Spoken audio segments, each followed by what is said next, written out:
ನಮಸ್ಕಾರ, ನಾನು ನಿಮ್ಮ ಕವಿತಾ ಪ್ರಸನ್ನ. ಕಿಚನ್ ಕಥೆಗಳು ಮಿನಿ ಬ್ಲಾಗ್ಸ್ಗೆ ಸ್ವಾಗತ. ಇವತ್ತಿನ ಶುಭಾಷಿತ: ಕಾಲಗತಿ ಚೆನ್ನಾಗಿದ್ದರೆ ಅವು ಕೂಡ ಹೂಮಾಲೆ ಆಗಬಲ್ಲದು ಅಂತ ಹೇಳ್ತಾ ಇವತ್ತಿನ ದಿನನ ಶುರು ಮಾಡೋಣ. ಇವತ್ತು ಸಂಡೇ ಆಗಿರೋದ್ರಿಂದ ಮನೆಗೆ ಮಟನ್ ತೊಗೊಂಡು ಬಂದಿದ್ರು. 2 kg ನಾಟಿ ಮಟನ್ ತೊಗೊಂಡು ಬಂದಿದ್ದಾರೆ. ಎಲ್ಲ ನೀಟಾಗಿ ಕಟ್ ಮಾಡಿ ಕೊಟ್ಟಿದ್ರು ಅಂಗಡಿಯಲ್ಲೇ. ಅದನ್ನು ನಾನು ಉಪ್ಪು ಅರಿಶಿನ ಹಾಕಿ ಕ್ಲೀನ್ ಮಾಡಿ ಇಟ್ಕೊಂಡಿದ್ದೀನಿ, ತೊಳೆದಿಟ್ಕೊಂಡಿದ್ದೀನಿ. ಇಷ್ಟು ಚರ್ಬಿ ಸಿಕ್ಕಿದೆ. ಅದಕ್ಕೆ ನಾನು ಈ ಕಡೆ ಎಲ್ಲ ಖಾರಕ್ಕೆ ಹಾಕಿ ಇಟ್ಕೊಂಡಿದ್ದೀನಿ. ನಾವು 5 ಜನ ಇರೋದ್ರಿಂದ ಮನೇಲಿ ನಾನು ಜಾಸ್ತಿ ಮಸಾಲೆಗಳನ್ನೆಲ್ಲ ಯೂಸ್ ಮಾಡ್ಕೊಳ್ಳಲ್ಲ, ಜಾಸ್ತಿ ಸಾಂಬಾರು ಮಾಡಲ್ಲ. ಮೀಡಿಯಮ್ ಸೈಜು 2.5 ಈರುಳ್ಳಿ ತೊಗೊಂಡಿದ್ದೀನಿ, 1.5 ಬೆಳ್ಳುಳ್ಳಿ, ಶುಂಠಿ, ಮೆಣಸು, ಪುದೀನ, ಕೊತ್ತಂಬರಿ ಸೊಪ್ಪು, 3 ಹಸಿಮೆಣಸಿನ್ಕಾಯಿ ತೊಗೊಂಡಿದ್ದೀನಿ. ಈರುಳ್ಳಿಗೆ ನಾನು 1 ಟೇಬಲ್ ಸ್ಪೂನಷ್ಟು ಅರಿಶಿನ ಹಾಕ್ಕೊಂಡು ರುಬ್ಕೋತೀನಿ. ಇನ್ನು ಬೇರೆ ಮಸಾಲೆಗೆ ಅರ್ಧ ಟೀ ಸ್ಪೂನಷ್ಟು ಚಕ್ಕೆ ಲವಂಗ ಪೌಡರ್ ಹಾಕ್ಕೊಂಡು ರುಬ್ಕೋತೀನಿ.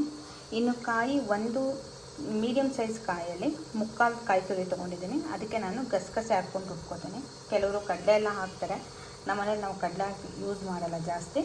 ಗಸಗಸೆ ಹಾಕ್ಕೊಂಡು ರುಬ್ಕೋತೀನಿ. ನೋಡಿ, ಅರಿಶಿನ ಈರುಳ್ಳಿ ಈ ಥರ ರುಬ್ಕೊಂಡಿದ್ದೀನಿ.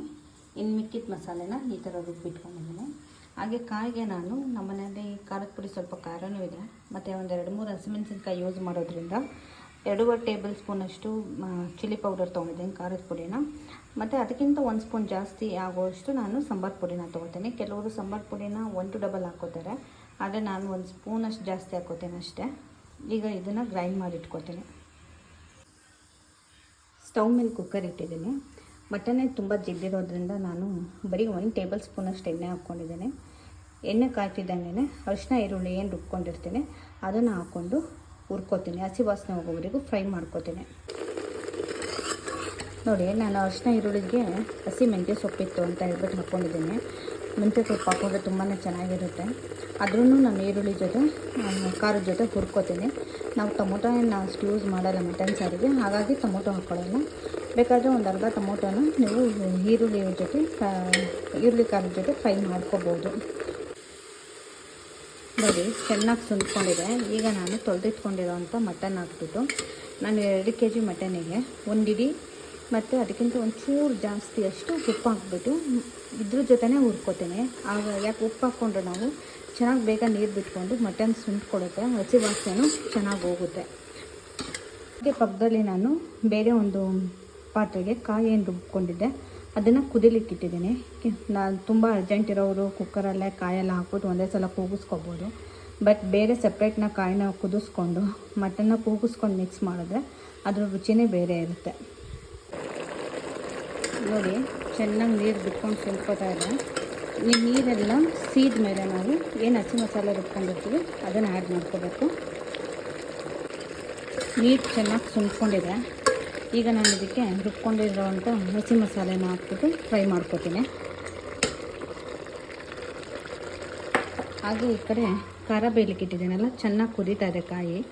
ಇದಕ್ಕೆ ನಾನು ತೆಗೆದಿಟ್ಟಿರೋವಂಥ ಚರ್ಬಿನ ಆ್ಯಡ್ ಮಾಡ್ತೀನಿ.